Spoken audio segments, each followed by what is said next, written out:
Okay, let's try this again. I was interrupted and... Okay, there we go. Okay. So this is... Okay, so I was scanning through YouTube, looking at, just watching videos, random videos. And I came across this new channel called the Accusation Network. And I think the guy's name is Matt. And so I was watching a lot of his content, and I really like his channel. It's a good channel. I'll see if I remember, because I'm doing this all on my phone, and I got to transfer it over, and then I'll see if I can pull a link to his channel on this video. And anyways, so he had these, it's called Lucky 13 Vinyl Questions. And so he's got 13 questions that he made up. And I like doing these kinds of things. These, 20 questions of 2020 or whatever, top 40 questions of all time, or just, I like doing stuff like this because you get tired of the same content of, look what I got. And so you kind of want to do some extra content, right? Something that's cool, that kind of shows off your collection.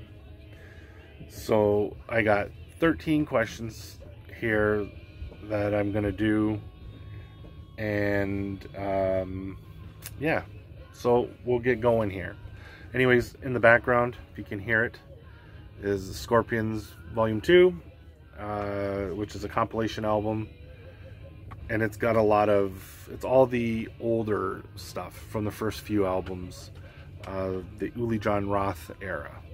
And this is probably my favorite era. I really dig this era of Scorpions. So anyways, question number 1. Pick a record label, then show your favorite album in your collection from that label. So I picked Megaforce Records, and my favorite album off of that is Ride the Lightning. Now, it's still in good shape. I mean, this is an original pressing. It's just the jacket is kind of beat. But this is proof that these jackets work. And this is originally on the Bonsai label too as well. So, yep, that's it. Metallica, Ride the Lightning. Next question. An album cover whose artwork is truly bizarre. And I went with this album, which was given to me years ago, and that is Alien Sex Fiend. Everything about this album band to me is absolutely bizarre. Everything from the blow up doll to the Merciful Fate skull in the background, to even to the name. Just bizarre. And the look of the band. Yeah. So, Alien Sex Fiend, who's been sleeping in my brain? Now, third question, a record in your collection that is in the absolute worst shape, scratches, pops, skips, all of that. Well, I have 26 albums in my collection that are pure, utter trash. So what I did, I turned them all into dividers. So, and I have all my albums in alphabetical order. So, I took the album that was trashed, scratches, pops, skips, everything, and I glued them or taped them in there, and then I put the letter corresponding to the albums. So that would be Q. Number 4, a band or artist that only has one album. And my pick is Control Denied. And this album is called The Fragile Art of Existence. And I picked this up while I was on vacation in Florida. From my understanding, Chuck was intending to put more of this band out, but unfortunately lost his battle with brain cancer. So this became a one-off project. Control Denied, The Fragile Art of Existence. Number 5, show an album with a song whose lyrics actually reference the name of the band. Well, I did Iron Maiden. Very first Iron Maiden album. And the song is Iron Maiden. And the lyric is, see the blood begin to flow as it falls upon the floor. Iron Maiden can't be fought. Iron Maiden can't be sought. That's the lyric. So, number 5, Iron Maiden. Number 6, an album that everyone considers either amazing or important, but is merely decent or okay to you. Well, I didn't go with an album per se as much as a band. And this is one of 2 CDs that I have. And I only got this because it was in the delete bin and it was 4 for $10. And I'm like, well, I'll pick it up just to see, and it's whatever. And that is Lamb of God, Sacrament. I don't get the attraction to this band at all. It is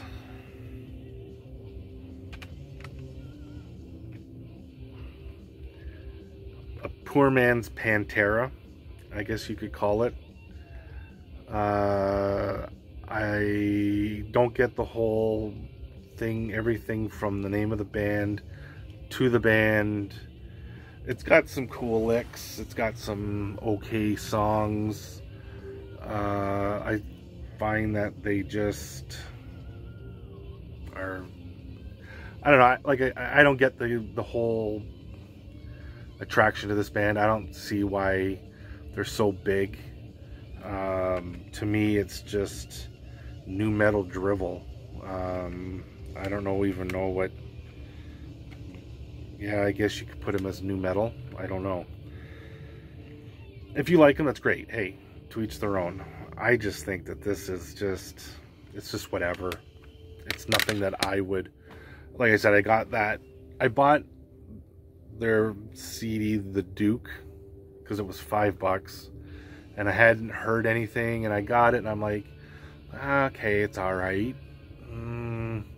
And then I was going through a delete bin and another time, and then I had a bunch of CDs, and in order to get the 4 for $10, this one was really kind of thrown in there for a penny or $1 or whatever. So I'm like, whatever.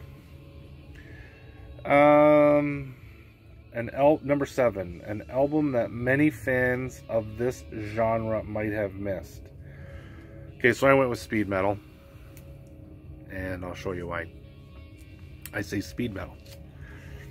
And I got this, man, I don't know how many years ago I got this, and that is called, and the band's Warrant, and this is The Enforcer. And I say speed metal because it's speed metal and it's on the Bonsai label again. But this band from Germany, you know, stuff like The Rack, Ordeal of Death, Nuns Have No Fun, Send You to Hell, The Enforcer, Betrayer. Like, I mean, it's a great album. It really is. That cover is probably the coolest album cover, you know, from back in that genre, back in that. But I never see anybody in the vinyl community talk about this album, show this album, play this album, anything.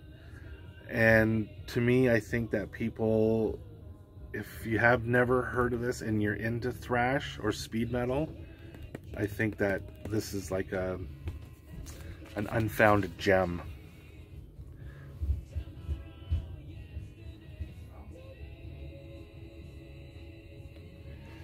Okay. Question number 8. The 40th anniversary of 1980 is now. Show a beloved album from that year. Well, I picked my favorite band, Rush, and this is Permanent Waves. Came out in January of 1980. This is the box, the 40th anniversary box set that it came out in. But yeah, this one has Spirit of Radio and Free Will. Those are probably the songs that everybody knows. And then Different Strings, Natural Science, Jacob's Ladder, and Entre Nous. Yeah, so that's my 40th anniversary pick for a 40th anniversary album, Permanent Waves by Rush.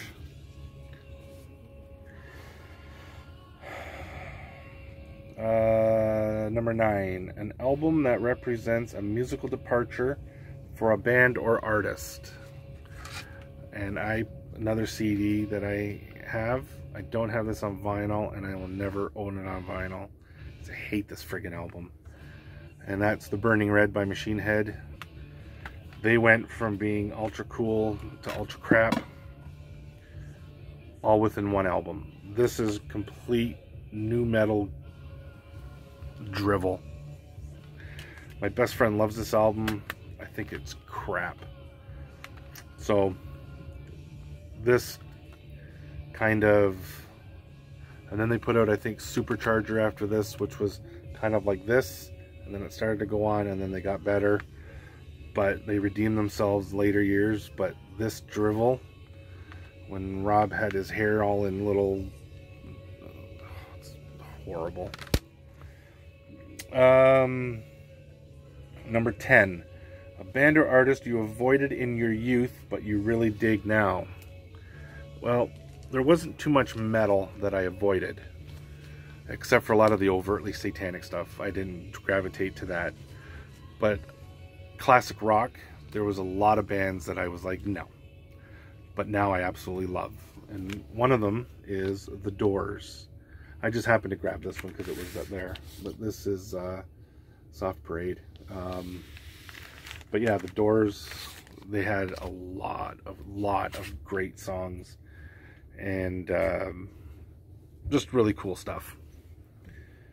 Number 11, an album cover you'd likely not show your sweet little old grandmother. Well, being a metalhead, you have a lot of stuff like that. But I went with Gruesome and Savage Land. I think if my Oma were to see that, or my grandma were to see that, yeah, they would crap. Cannibals, yeah, okay. But yeah, Gruesome, and this is Death Worship at its best. And by Death Worship, I mean the band Death Worship. Death. A lot of Matt is just spot on for Chuck, I think, anyways.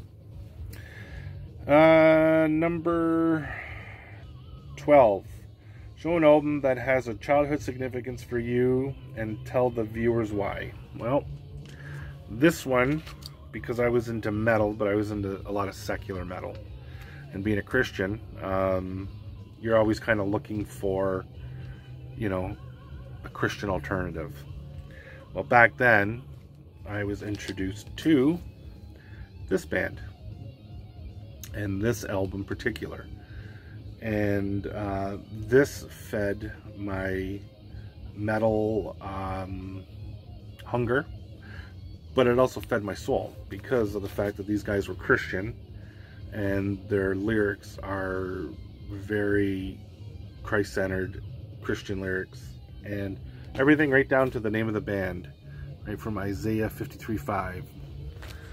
And by his stripes we are healed, and hence the striper, the whole thing. So yeah, so number 11, striper. And number 13, an album for which the band, the album, and the title track are exactly the same. Well, I went with this little gem, Metal Church by Metal Church. And the song number 2, Metal Church. This is a great album. I love this album. But yeah, so number 13, Metal Church, Metal Church, Metal Church. Kind of the same as the Iron Maiden, Iron Maiden, Iron Maiden, Iron Maiden. But I think he used that one, so I wasn't about to use that one. So anyways, so yeah, there you go. Some of these were pretty tricky. I had to Google some of them because, you know, like the Iron Maiden, number 13, the album, the band, and the song, like that stopped me. I had to Google that one. And what was the other one? Number 5. Show an album with a song whose lyrics actually reference the band name. So Iron Maiden, Iron Maiden. And then it happened to be, you could mix that one in with number 13 as well. Anyways, that's my lucky 13 questions. I tried to keep all the vinyl, but I showed you the 2 CDs. I'll never own the Burning Red. I'll never own this on vinyl unless somebody gives it to me, or I can pick it up for $1. I don't like that album. And this, I will never buy probably another Lamb of God record again unless I can get it in a delete bin. And it's like, I'll just have it for my collection. You never know. You never know with bands, because you could hate them and then revisit them a period of time later and go, I don't know what the hate was for them. I really dig it. So it could be like this with Lamb of God at some point. I do think the name is stupid for a metal band. If it was a Christian band, it would make sense. But this, to me, I think is just dumb. Anyways, I've wasted 17 minutes, 41 seconds of your time. Thanks for watching. If you haven't already subscribed, click to subscribe. We'll see. I'm almost at 350 subs, so that's pretty cool. It's taken me forever to get here, but yeah, what the heck. Anyways, thanks for watching, and I'll talk to you guys later. Cheers.